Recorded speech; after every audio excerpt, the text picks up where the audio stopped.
Hi all, Dashna Academy ReNEET X-Ray 2026 Biology Chapter Wise Analysis. Biodiversity and conservation എന്ന ചാപ്റ്ററിലൊന്നും ഈ റീനീറ്റിന് ഏതൊക്കെ question ആയിരുന്നു ചോദിച്ചിരിക്കുന്നത് നോക്കാം. ബയോഡൈവേഴ്സിറ്റി ആൻഡ് കൺസർവേഷൻ എന്ന ചാപ്റ്ററിൽ നിന്നും കഴിഞ്ഞ നീറ്റിന് 4 ക്വസ്റ്റ്യൻസ് ഉണ്ടായിരുന്നു. ഈ റീനീറ്റിന് ഒരു ക്വസ്റ്റ്യനേ ഉണ്ടായിരുന്നുള്ളൂ. ഓക്കെ, നമുക്ക് ആ ക്വസ്റ്റ്യൻ ഏതാണെന്ന് വേഗം നോക്കാം. വളരെ ഈസി ആയിട്ടുള്ള ക്വസ്റ്റ്യനാണ്. Question number 140. Arrange the following in descending order of number of species in the Amazonian rainforest. അല്ലേ, number of species descending order വലുതിൽ നിന്നും ചെറുതിലേക്ക് എഴുതാനാണ് പറഞ്ഞിരിക്കണം അല്ലേ. ഏതാണ് നമുക്ക് നോക്കാം. അപ്പോൾ ഇതിനകത്ത് ആദ്യത്തെ എന്താണ് ഇൻവെർട്ടിബ്രേറ്റ്സ് അല്ലേ. ഇൻവെർട്ടിബ്രേറ്റ്സ് ഏകദേശം എന്താണ് 1,25,000. ദെൻ അത് കഴിഞ്ഞ് അത് വരും പ്ലാന്റ്സ് ആണ്. ഇതാണ് പ്ലാന്റ്സ് ഏകദേശം എന്താണ് 40,000 വരും, മോർ ദാൻ 40,000.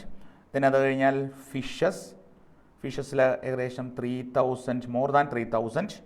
ദെൻ ബേർഡ്സിലേക്ക് വരുമ്പം 1,300, more than 1,300. And last mammals 427. ഇതായിരുന്നു എൻ്റെ ഓർഡർ. ഓക്കെ, അപ്പം നമുക്ക് നോക്കാം. ഇൻവെർട്ടിബ്രേറ്റ്സ് അല്ലെങ്കിൽ ഇൻവെർട്ടിബ്രേറ്റ്സ് വന്ന ഡി. ദെൻ പിന്നെ ഏതാണ് ഡി കഴിഞ്ഞാൽ അതാണ് plants A.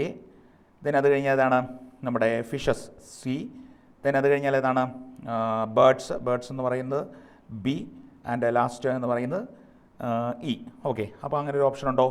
D A C B C അല്ലേ, തേർഡ് ഓപ്ഷനാണ്. അപ്പം കൃത്യമാണ്, നമുക്കറിയാം മൂന്നാമത്തെ ഓപ്ഷനാണ് അവിടെ കറക്റ്റ് എന്ന് പറയുന്നത്. അപ്പം മറ്റ് ക്വസ്റ്റ്യൻസ് ഒന്നും ഉണ്ടായിരുന്നില്ല. അത്യാവശ്യം നമുക്ക് ആ ഭാഗങ്ങൾ അറിയാവുന്ന ഭാഗങ്ങളാണ്. വളരെ ഈസി ആയിട്ടുള്ള ക്വസ്റ്റ്യൻ ആയിരുന്നു. അപ്പോൾ ഇത് മാത്രമാണ്, ഒറ്റ ക്വസ്റ്റ്യൻ മാത്രമാണ് നമ്മുടെ ബയോഡൈവേഴ്സിറ്റി കൺസിഡറേഷനിൽ ചോദിച്ചിരുന്നത്. അപ്പോൾ ഈ ക്വസ്റ്റ്യൻ നിങ്ങൾക്ക് കിട്ടിയെന്ന് വിചാരിക്കുന്നു. മറ്റൊരു ചാപ്റ്ററുമായിട്ട് കാണാം. Okay, thank you.